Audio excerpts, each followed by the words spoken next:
things, right? All kinds of different ways to take this one subject and make it interesting.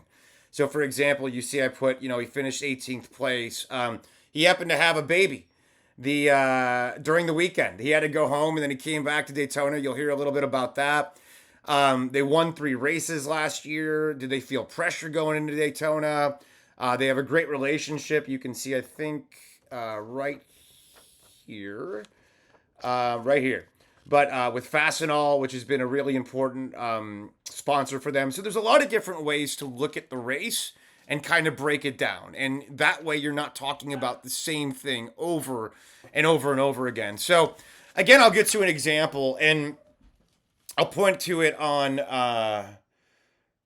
this deal. But there was a lot of pack racing, right? I write here, why was Daytona heavy with pack racing? If you don't know what pack racing is, that's when cars kind of jumble up together and they're kind of drafting off of one another and they're not really racing. They're not really engaging in competitive racing. They're trying to save fuel. And in Daytona, we had a lot of this, and it was complained about by not only the drivers, but the fans thought it was boring. I guess 5 seconds a lap were taken off the speeds. So I wanted to know why, and I thought that was another interesting way to really discuss what happened in Daytona.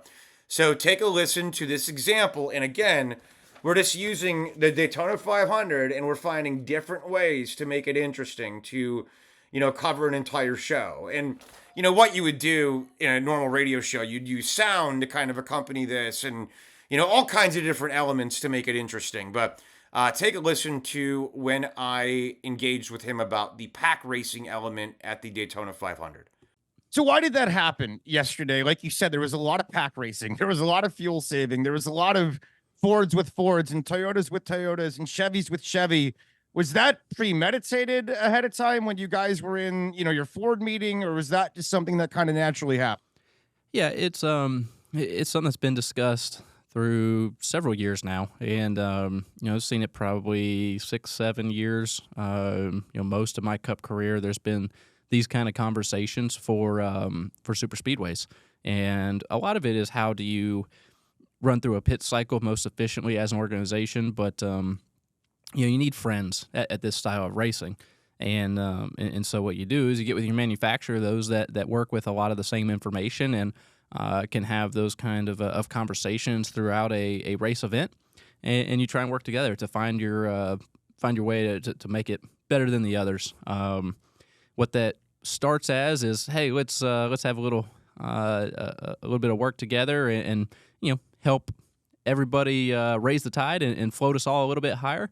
And where that ends is everybody getting a little greedy and wanting to get selfish on it, and then it turns into sneakiness and some of what you see play out. But I've been a part of 2 different manufacturers through this style, and it's definitely different from both sides.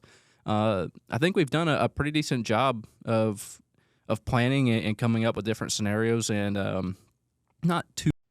All right, so again, we've talked about Daytona, and the first thing that I showed you was me asking him what happened. Why did he finish 18th? Then we talked about the race, the pack racing. Now we're going to go into some human interest. And again, using the topic tree, I put right here, he had his second baby with his wife in Daytona. And it was kind of a wild story. He had to go back and forth to Charlotte and go back to Florida. So again, we're taking the one race and we're finding a way to make it interesting. We're finding a way to carve out another interesting storyline to fill the time and make it compelling for an audience. So here's an example of that.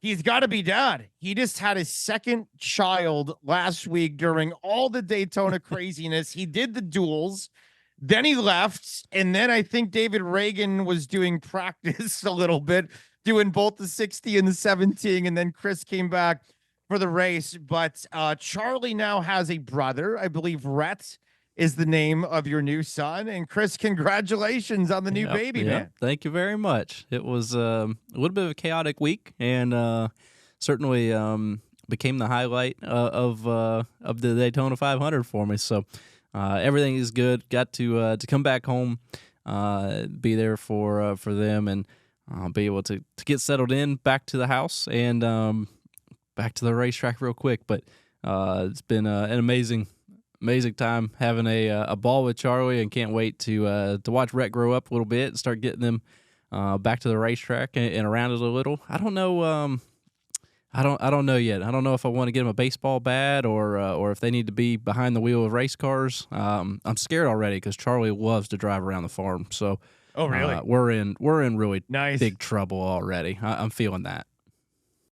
All right, so now you got a little bit of a taste of what I'm talking about and how useful the topic tree can be. And, the reason I call it a tree, this is the roots in the middle and then all these branches out here. I know it doesn't really look like a tree, but you get the idea. And it is, it's super helpful. It really is. So, and I promise you, if you ever get lost while you're in the middle of a radio show or a podcast or whatever, kaboom, this gets you right back on track. And it really is a great resource for anybody that's trying to do good broadcasting. The next clip I wanted to go to, so you've gotten a little taste, right? You've gotten a little taste of, okay, I asked them about what happened in the race. Then we asked about the strategy with the packs. Now we talked about the baby. But what about what helps the team, right? These teams, if you know anything about NASCAR, it's all about sponsors. Sponsors are huge. They're what make you go. And at Roush Fenway Keselowski with the 17 car Fastenal, which is really a useful sponsor because they deal with tools. They're one of the main suppliers for the team. And I asked Chris, why was this important? Why does this help the team? Again, another way to kind of flesh out the same subject. So take a listen when we talk about his relationship with Fastenal. Not every race, but most races, when I see the 17, I see Fastenal. I see that brand. I see the association.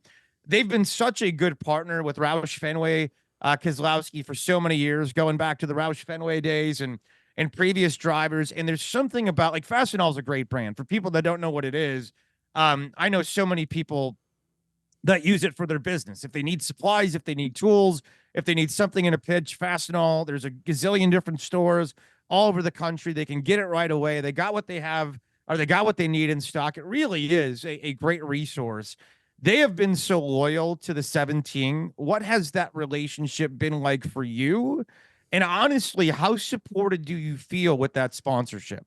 No, it's been fantastic. Think about 20 years ago and trying to go short track racing back in Texas, and we were getting a lot of our stuff out of Fastenal stores that you couldn't find from your local hardware place. You had to go find specialty stuff that was better, nicer, lighter, faster, and Sure.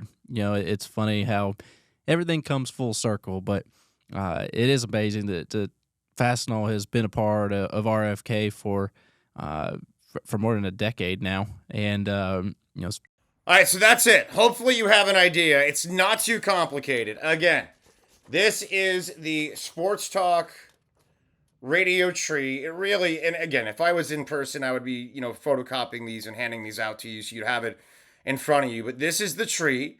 And what I want you to do, I just want you to literally try this with anything.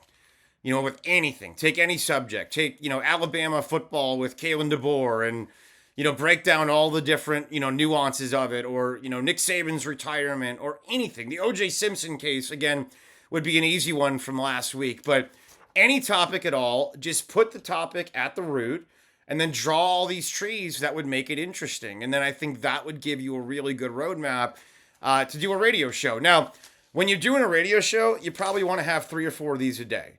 You never really want to talk about more than 3 or 4 major subjects. And really, you'll probably boil it down to an A topic that you're going to want to go to most. A good rule of thumb is never be more than 7 minutes away from your A topic. But again, pretty easy.